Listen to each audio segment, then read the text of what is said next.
Coming up on a Hot Hardware, we're talking about the Dell Streak ATI graphics cards. Some company called Apple has some news, and Samsung has a new tablet.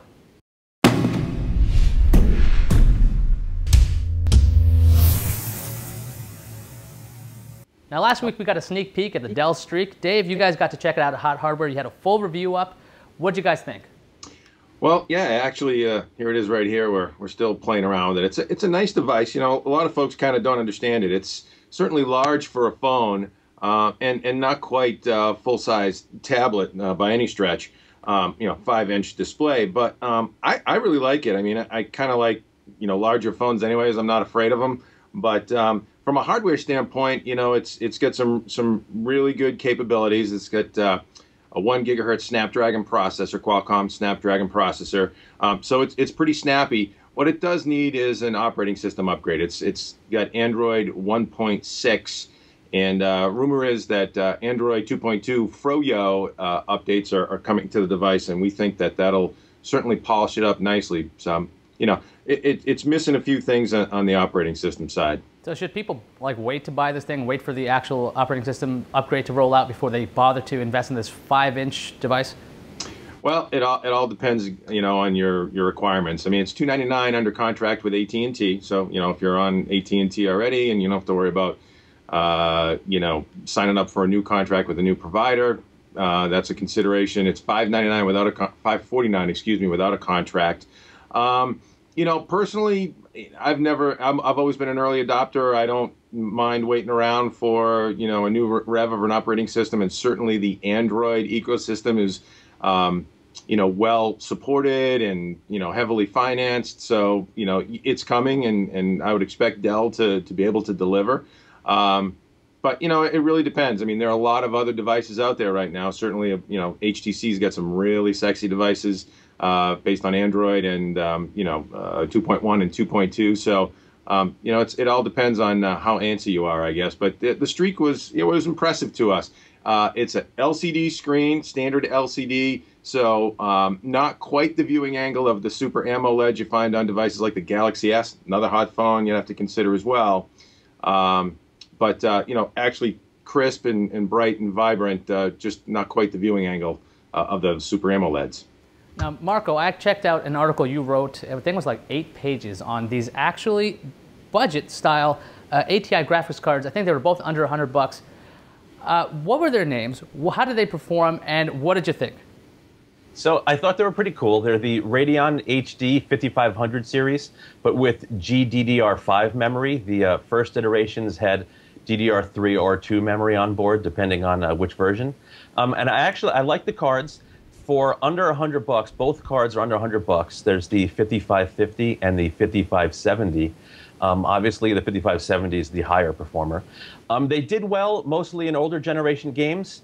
They're DirectX 11 capable cards, but if you run, you know, a newer DX11 title and crank up the details, they don't quite have the horsepower to give you buttery smooth frame rates. Now, you tested out a lot of games with these graphics cards. Were there any games that performed better than you expected? Something like Tom Clancy's Hawks. It's a DX10-1 title, and even with, you know, the resolution cranked up to 1920 and, you know, AA and ISO cranked up, it was able to produce smooth, playable frame rates. They weren't in the 60s, you know, they were in the 30s, but, you know, it was perfectly smooth. And for under $100 to get those kind of graphics on a desktop, I don't think it's pretty cool. It's not bad at all. Sounds pretty good. And I think the versions you had weren't exactly the production models, right? They were actual, I think, reference models? Right. So this is what the cards look like. Some of AMD's board partners will sell boards that look just like the reference models, but there's also half-height models coming, overclocked models, some with custom cooling. Lots of different versions going to hit the market. We got a release date? They're actually out now. They're already out. Oh, good. Okay, great. So under $100, you can get those things, or for a couple $100 more, you can end up with something from Apple. Apple had a big press event, or a small press event, depending on who you were following. They introduced some stuff, some iPods, some new software previews, and let's see, what else did they do? And a new Apple TV. So, Dave, why don't you fill in the audience on exactly what they did? Yeah, actually, it was a big day for Apple. They've got new versions of iOS 4 announced, iOS 4.1 and 4.2 coming. We're waiting for 4.1 next week, and its release will bring a whole bunch of bug fixes. Certainly, the iPhone 3G, crippling that iOS 4 did has been fixed. Well, we hope it's been fixed. That's what we're hearing. That 3Gs will be a little bit smoother under 4.1. The proximity sensor issue on the iPhone 4 that has been resolved. A bunch of new updates for HD video upload over Wi-Fi, high dynamic range photos with the camera. So Game Center is a new feature as well. So lots of new things with iOS 4.1. We're hearing that iOS 4.2 is coming in November, which would finally port or bring the iOS to the iPad. A little disappointed that didn't come out sooner, that support for the iPad and iOS 4 didn't come out sooner, but November's the time frame when the iPad will get all those iOS 4 features and goodness. Yeah, like multitasking. That'd be an interesting idea. And since this show is called Hot Hardware, what about hardware? What do they come out with? Yeah, so Apple TV has been updated, and we would say now is certainly competitive with lots of the offerings in the marketplace. Whether you're a boxy fan or what have you, but now you've got HD TV show episodes from ABC, Fox, Disney Channel. You've got Netflix, YouTube streaming, Flickr, MobileMe support is on there as well.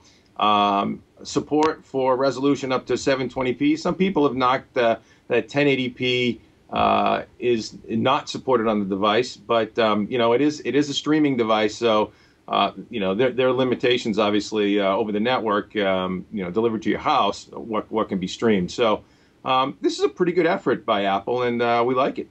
What do you think, Guy? I really don't care about this Apple TV product at all, personally. I think it's a pointless device. I don't need to stream things like that, and if I wanted to, I can use a computer anyway. That's because I'm a nerd anyway. But I was more interested in the new iPod Touch. They added an HD camera. I think it actually includes a microphone. They also introduced, I think, some new iPods, some little a Shuffle and a Nano. Marco, did you get to see the little Nano?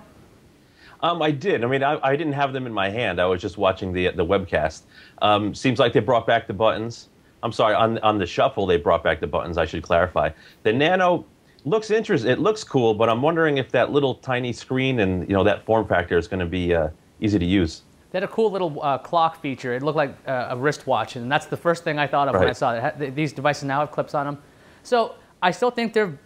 First, look, let's face something. Apple products are expensive. You're paying a premium for the name. And the products are pretty good, though, so it's up to you guys if you want to buy them. I'm not going to take a side on this because I know that we could cause a flame war if we do this. Well, I'll play devil's advocate, and I'll say that Apple TV is only $99, so that's a pretty competitive price. And I think you certainly hit the nail on the head with respect to Apple TV and the fact that you're a nerd and you stream things over your computer anyways.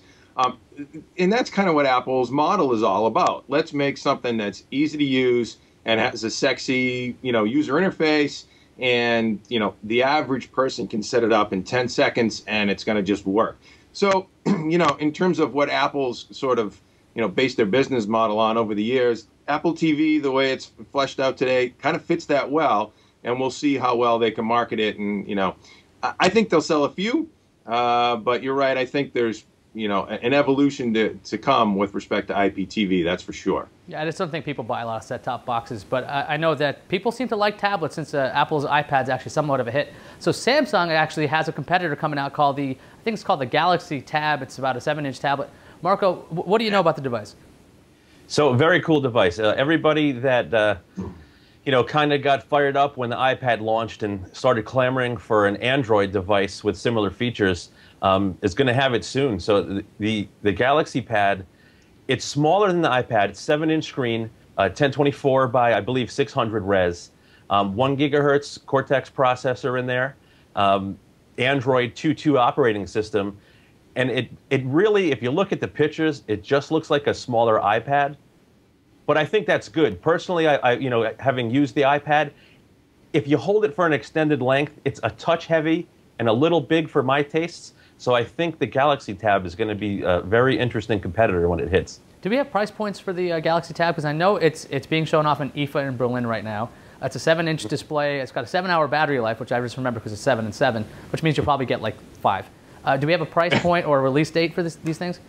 No specific price points yet. They did say expect it to be competitive with, competitive offerings. So probably a little less expensive than the iPad, I would gather, because it's smaller. And as far as release dates, nothing solid yet, but it's coming soon. The hardware's ready.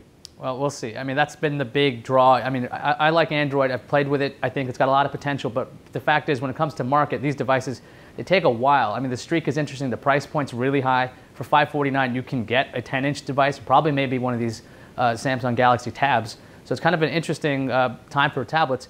You know what? Forget about tablets. Let's start talking about some giveaways, shall we? You guys want to give some stuff away? I want to talk about tablets one more. Have you guys seen the tech demo on the web? Oh, what is this? I'm going to seem like an Apple zealot here to you guys, but this is an iPad, and we're running Epic's Unreal Engine right here, and it's pretty amazing. And actually, I bring it up because, I think it's more about the technology and the 3D rendering capability we now have in the palm of our hand, in something less than a 1/4 inch thick. I mean, it's just amazing stuff. And actually, Apple's A4 processor is handling the graphics here. Obviously, this is a 3D engine that a couple of years ago took some serious graphics horsepower in a desktop to run. And NVIDIA was demoing this at CES 2010 this year in January on the Tegra 2. So, and that's obviously just now been coming out with a bunch of design wins for Android-based tablets as well. So, just impressive stuff. And tablet gaming, it just blows me away. If you have an iPad or you have access to one, this is a free demo. And check it out because it'll just blow you away. So I'm seeing the demo, and I see that you can move around pretty easily. But how's the actual gameplay on a device with no buttons? I mean, you're just tapping a glass pad, and there's no feedback. So other than being able to move around and look at beautiful 3D rendered stuff, I mean, does the gameplay suffer, or does it work well?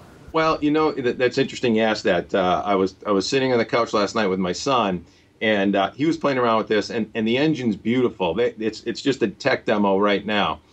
So there's no actual gameplay. You can move around and that kind of thing. Earth However, there are some 3D games on the iPad currently. I have Brothers in Arms installed. Help me out, Marco. I'm trying to think who the publisher is on that. But I'm not sure. It is what's that? I'm not sure off the top of my head. Oh, okay. It's a first-person shooter, and sort of Call of Duty style, shooter, military shooter. And my son was, he's a big Xbox 360, player, and he was playing that on the iPad and tapping on the screen and shooting and moving around, and he said it was a blast. So, 12-year-old kid, 13-year-old kid, if you can impress him, you're doing something. So now can we stop talking about tablets and give stuff away? Because I know the audience is like, what are you guys giving away? I mean, we're going to talk about giving you, I think it's like 31 different things. There's 20 copies of a game out there. I'm pretty sure it's called Just Cause 2. There you go. There's a motherboard out there. Yeah. And I think, if I'm right, there's a graphics card, but I'm not sure about the actual quantities.